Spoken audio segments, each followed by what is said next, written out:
The space station floated in the darkness like a city of lights. 7 was old and dirty, but it was the only place where different species could meet without killing each other. Traders came here, smugglers came here, and people who wanted to disappear came here too. Stepped off her ship and stretched her arms above her head. Her freighter was small and ugly, held together with spare parts and prayers. But it was hers. She had bought it with 10 years of hard work, and she loved every rusted corner of it. She was not tall. She was not big. Her black hair was cut short, and her hands were rough from years of fixing engines and loading cargo. There was a scar on her left eyebrow from a bar fight 3 years ago. She looked like someone who had lived a hard life and had stopped complaining about it. The docking bay smelled like engine oil and alien food. Walked past rows of ships, nodding at a few faces she knew. She needed to find a repair shop. Her ship's cooling system was dying, and if she did not fix it soon, she would cook alive during her next jump. She did not notice the shadows following her. They were hard to miss, usually. They stood 8 feet tall with bodies covered in dark armor that grew from their own skin. They had 4 arms, each one ending in claws that could cut through metal. Their faces were all sharp angles and clicking mandibles. They were soldiers, killers, and they owned this part of space through fear alone. 5 of them had been watching since she landed. Their leader on this station was a commander named. He was cruel even by standards. He had decided that every ship passing through his territory would pay a protection fee. Those who paid got to live. Those who refused lost their ships, their cargo, and sometimes their lives. Had refused to pay twice.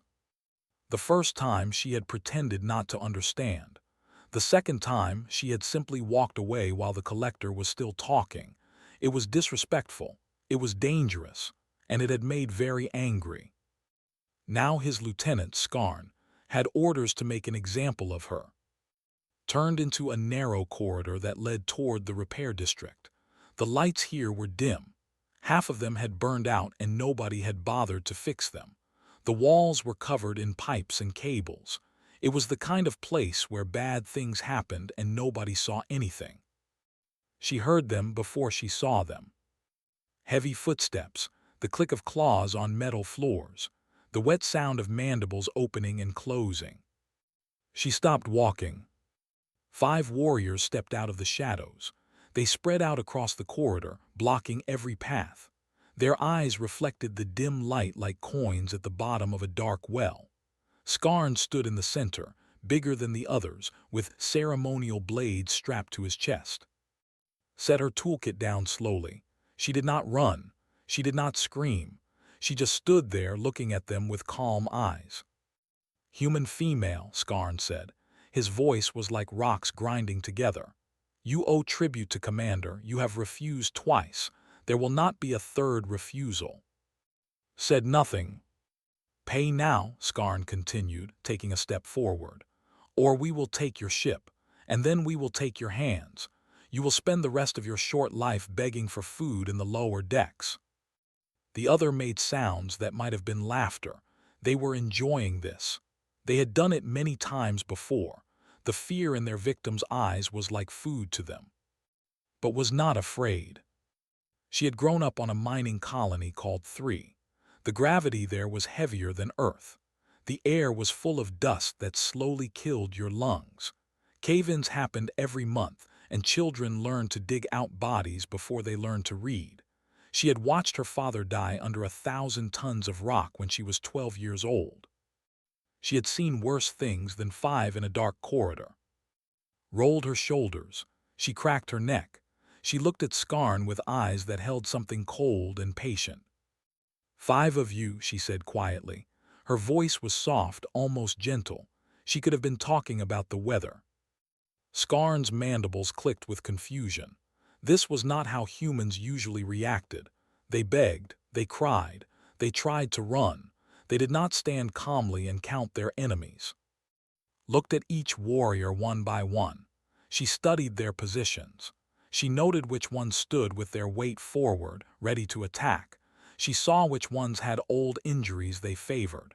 She measured the distance between them. Then she looked back at Skarn. "Bring 10 more," she whispered. For a moment nobody moved. The words hung in the air like smoke. Skarn's eyes narrowed. The other warriors shifted uncomfortably. They had heard many things from their victims. They had never heard this. The human female was smiling now. It was a small smile, a cold smile, the kind of smile that made something twist in Skarn's gut, something he had not felt in a very long time. Fear. He crushed it down and raised his 4 arms. "Kill her," he commanded, "but leave her alive enough to scream." They attacked and moved. The station's security cameras recorded everything.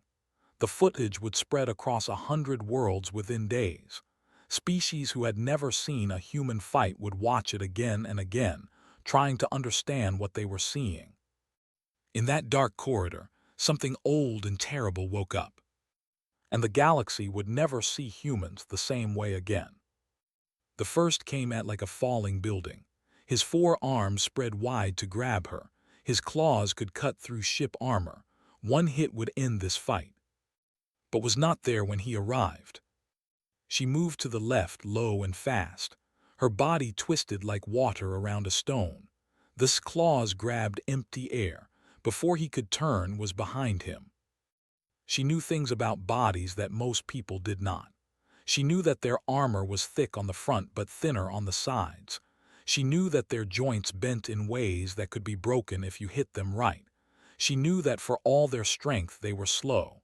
They were used to winning through power, not skill.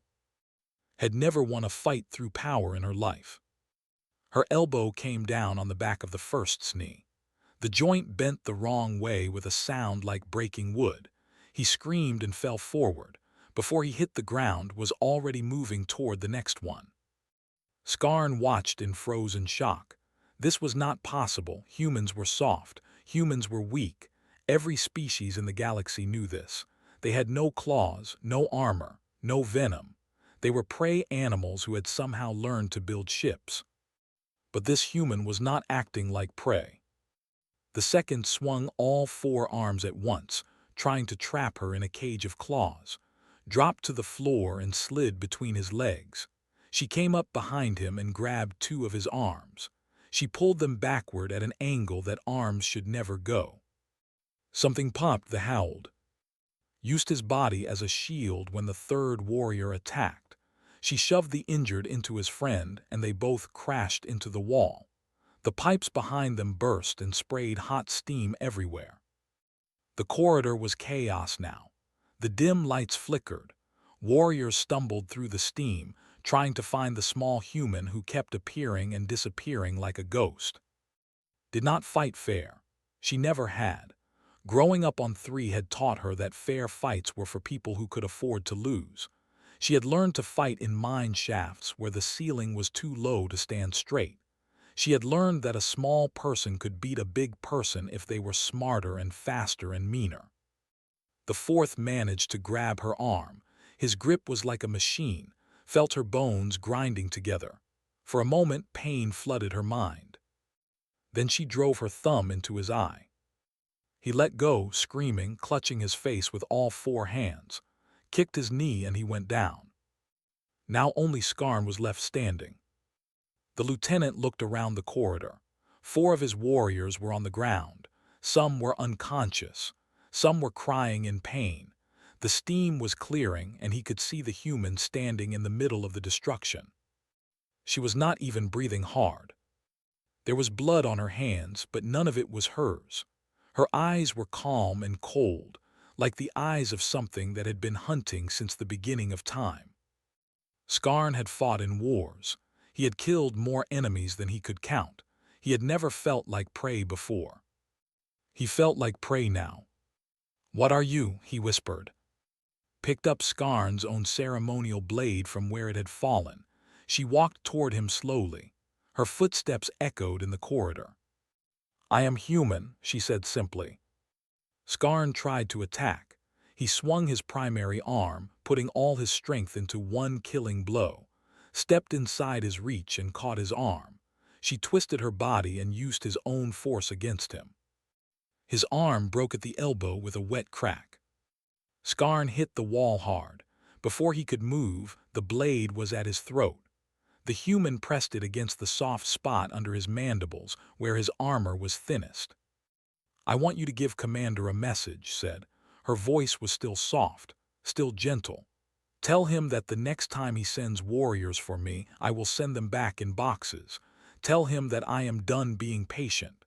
Tell him that if he wants a war, he can have one." She pressed the blade harder. A thin line of dark blood appeared on Skarn's neck. "Do you understand?" Skarn nodded. He could not speak. His throat was dry with terror. "Step back and let the blade fall." She picked up her toolkit from where she had set it down at the start of the fight. She walked past the groaning warriors without looking at them. Station security was running toward the corridor now. They stopped when they saw the scene. 5 warriors defeated, one small human walking away calmly. Nobody tried to stop her. Nobody dared. The security cameras had recorded everything. Within hours, the footage was and shared. Within days, it had reached 100 worlds. Within weeks, it had a name that would become legend. The corridor incident. The galaxy had just learned something important about humans. They looked weak. They seemed harmless. But when you pushed them into a corner, when you threatened them with violence, something ancient woke up behind their eyes. Something that had been hunting and surviving and refusing to die for 1,000,000 years. Something that would not stop until it won. The message from her brother came 3 days after the fight. Was sitting in her ship, eating noodles from a metal container when her communication screen lit up. His face appeared, looking worried and tired. He was wearing the uniform of a human diplomatic vessel, neat and clean.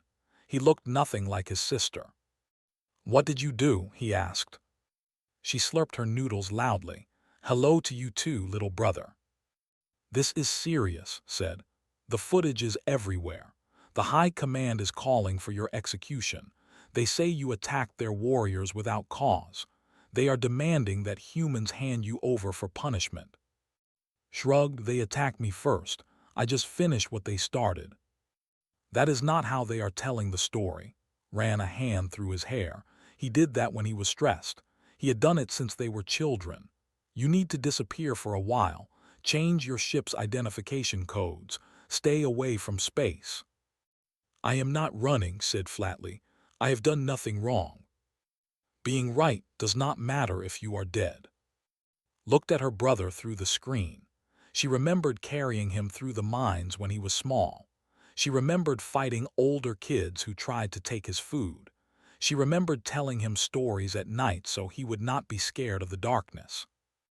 He had grown up soft. He had gotten an education. He had left 3 and never looked back. Sometimes she him, most times she did not. "I will be fine," she said. "Take care of yourself." She ended the call before he could argue more. In the days that followed, discovered something strange. She was famous now. The footage of her fight had spread across the galaxy like fire. Species who had never met a human were watching it and asking questions. How did she move so fast? How did she know where to strike? How did one small female defeat 5 warriors in less than a minute? Other humans watched the footage too. Some were proud, some were scared. Many were both. Received messages from people she had not spoken to in years. Old friends, former, people who wanted to ride on her new fame. She ignored most of them. But some messages were interesting. Myra was an old friend from 3. They had grown up in the same mining sector.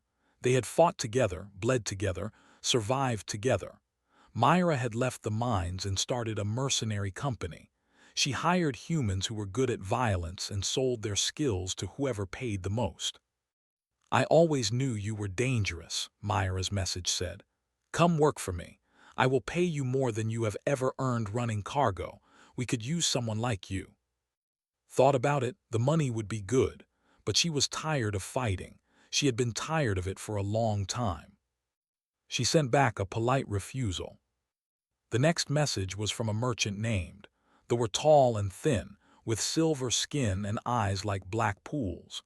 They were traders and diplomats, not fighters, but they needed protection when they moved through dangerous space. I have valuable cargo, wrote. I need escort through the rim sectors. After seeing what you can do, I believe you are the right person for this job. I will pay triple the normal rate. Thought about this too. Her ship needed repairs. Her bank account was running low. Triple rate was hard to refuse. She was still thinking about it when she walked into a cantina to get a drink. The place was dark and smoky. Aliens of a dozen species sat at tables, drinking and gambling and making deals. Found a seat at the bar and ordered something strong. She felt eyes on her. She was used to it now. People recognized her face from the footage. Some wanted to thank her, some wanted to challenge her. She had learned to ignore both. But the eyes watching her now felt different. She turned and saw a young standing near the door. He was smaller than the warrior she had fought. His armor was thin and pale, like he had not seen many battles. He looked nervous. Slowly he walked toward her. He moved with his hands open and his claws retracted, showing he meant no harm. Watched him come. Her body was relaxed, but she was ready to move if she needed to. The young stopped a few steps away. I am, he said. His voice was softer than other, less like grinding rocks. I watched the footage of your fight. I have watched it many times. So have a lot of people, said. You could have killed them, said. Scarned the others. You had the skill, you had the chance, but you did not. I want to know why. Sipped her drink. She thought about the question. Most people asked how she had won. Nobody asked why she had not killed. Because killing is easy, she finally said. Living with it is not. I have killed before. I did not like how it felt, so I stopped doing it unless I had no other choice. Was quiet for a long moment. His mandibles clicked softly, the way did when they were thinking. My people call humans weak, he said. Soft, easy to break. But I watched you fight 5 warriors and I saw something different. I saw someone who was strong enough to hold back. He sat down across from her, without asking permission. I think my people have been wrong about humans, he said. I want to learn, I want to understand. Will you teach me? Looked at this strange young who talked like no warrior she had ever met. She thought about saying no. She thought about walking away.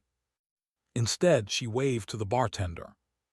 Buy me another drink, she said to, and then we can talk. It was the beginning of something new, something that would change both their lives. Neither of them knew how much. Commander had not slept in 3 days.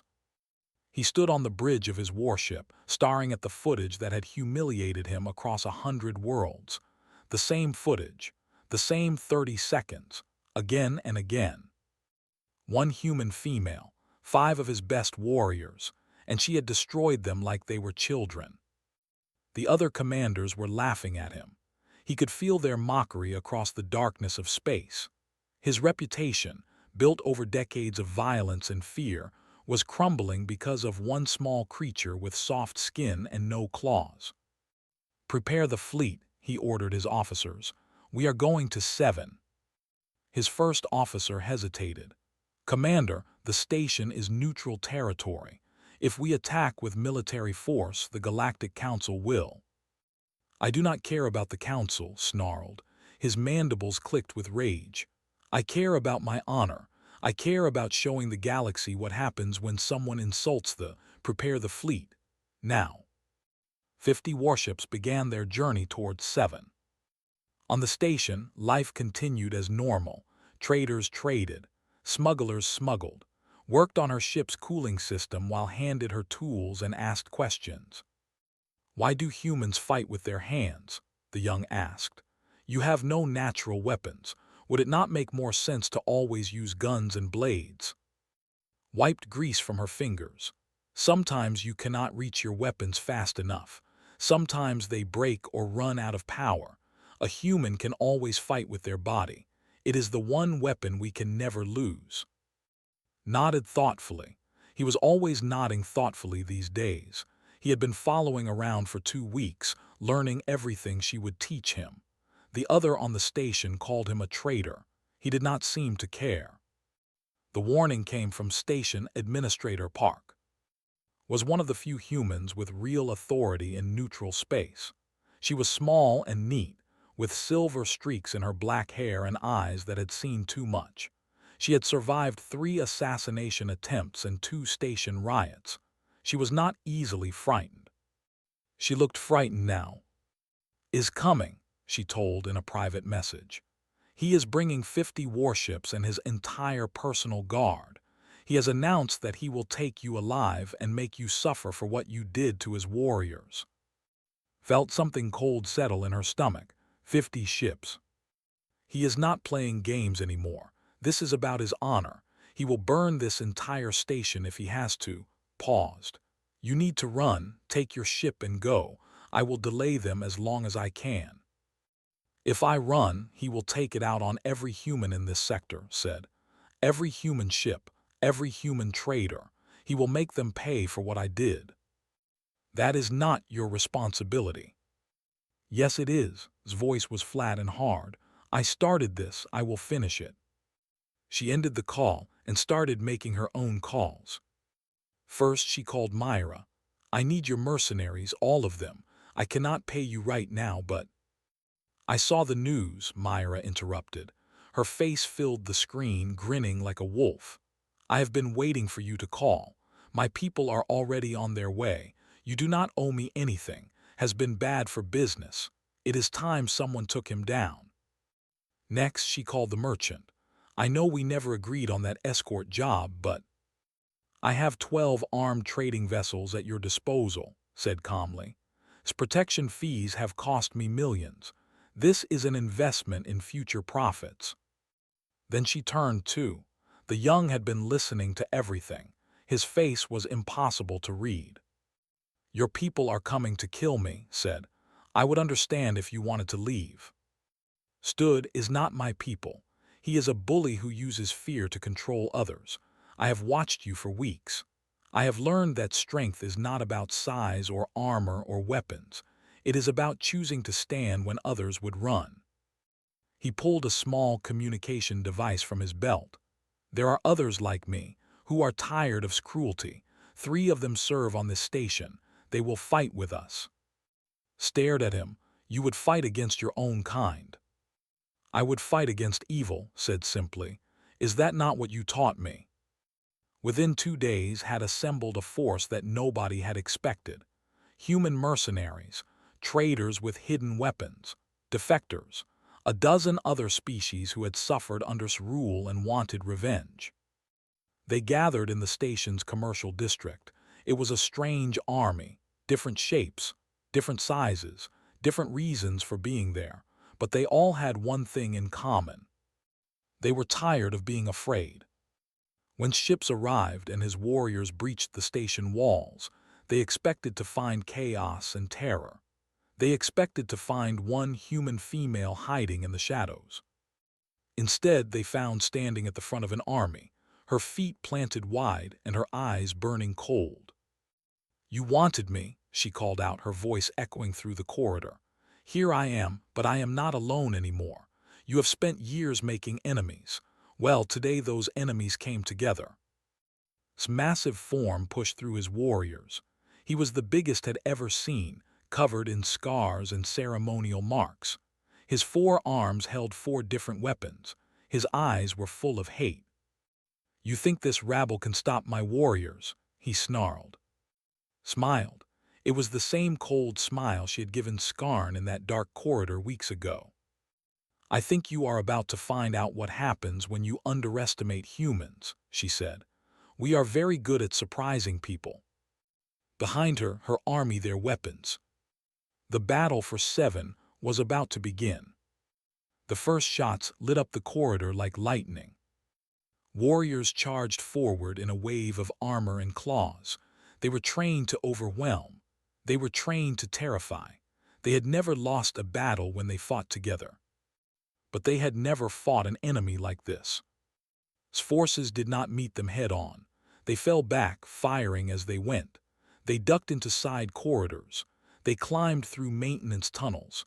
They appeared from behind, struck hard, and vanished before they could turn around. "Do not stand and fight," had told them before the battle. "Make them chase you. Make them spread out. Make them confused." Humans did not survive for millions of years by being stronger than everything else. We survived by being smarter. The battle turned the station into a maze of chaos. Myra led her mercenaries through the cargo sections.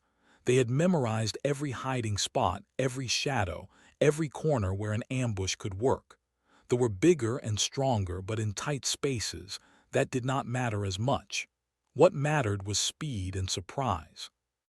And his traders held the commercial district. They had set up barriers and traps. Every time they pushed forward, something exploded or collapsed on them. They were not warriors, but they were very good at planning. And led the defectors through the maintenance tunnels. Had dismissed those tunnels as too small for proper soldiers. His warriors could barely fit through them, but his 3 companions moved through them easily.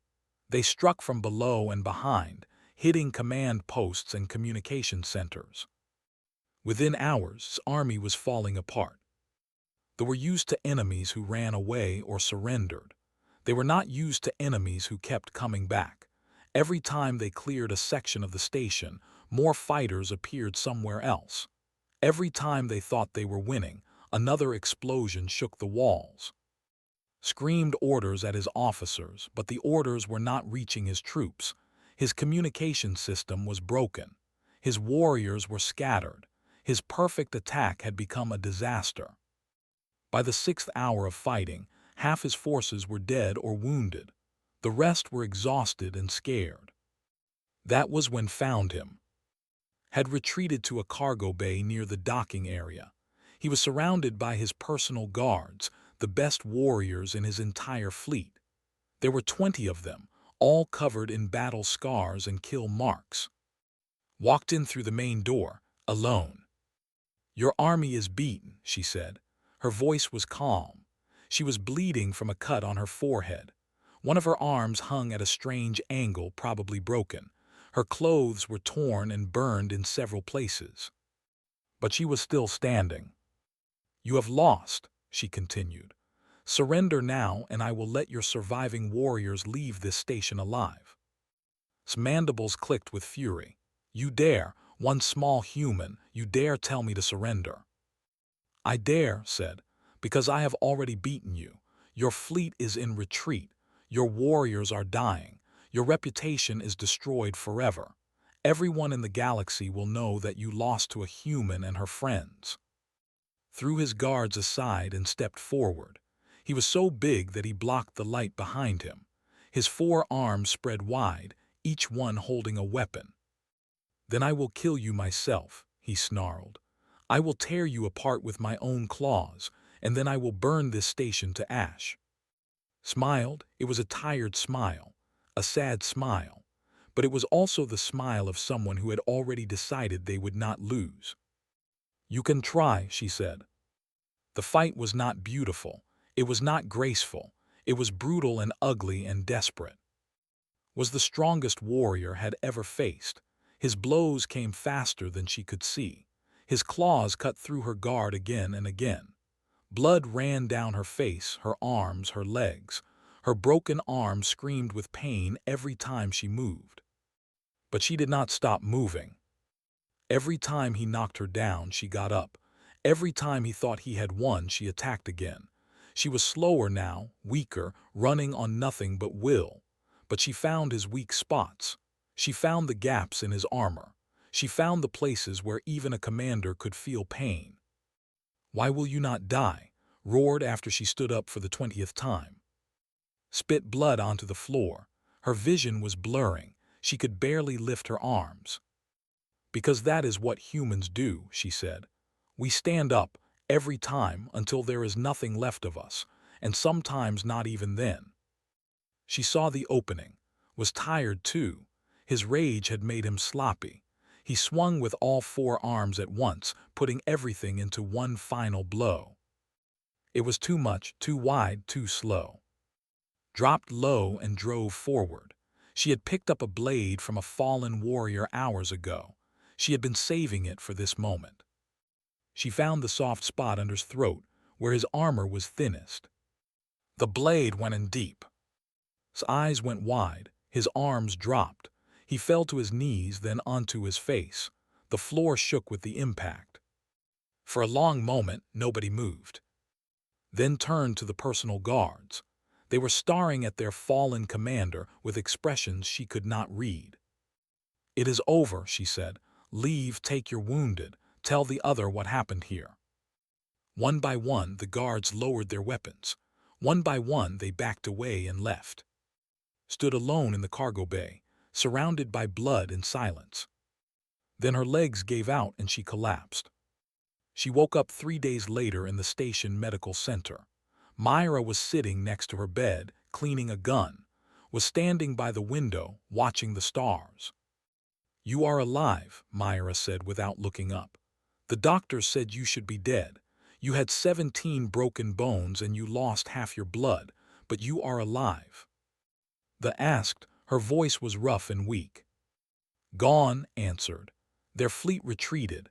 The surviving warriors took's body with them. There is talk of a new commander, one who wants peace instead of conquest." Closed her eyes. She felt tired, more tired than she had ever felt in her life. But she also felt something else, something warm and quiet. She had done something impossible. She had stood against an army and won, not because she was stronger or faster or better armed, but because she had refused to quit. In the weeks that followed, the story spread across the galaxy. It grew bigger with each telling. Some versions said had killed 100, some said 1,000. Some said she was not even human, but something older and stranger. But everyone remembered the important part. A single human had looked at overwhelming odds and said, "Bring more." And then she had won. Went back to running cargo. She took with her and then Myra, and slowly a crew of misfits and outcasts gathered around her. She never sought fame or glory. She just wanted to fly her ship and live her life. But when young humans asked her about that day, when they wanted to know how she had done it, she always said the same thing. "I did not do anything special. I just did not quit, and neither should you." The galaxy had learned something important about humans. They were not the strongest. They were not the fastest. They were not the deadliest. But they were relentless. And when you pushed them into a corner, when you threatened what they loved, when you gave them no choice but to fight, they would break you. Not because they were monsters, but because they simply refused to stop.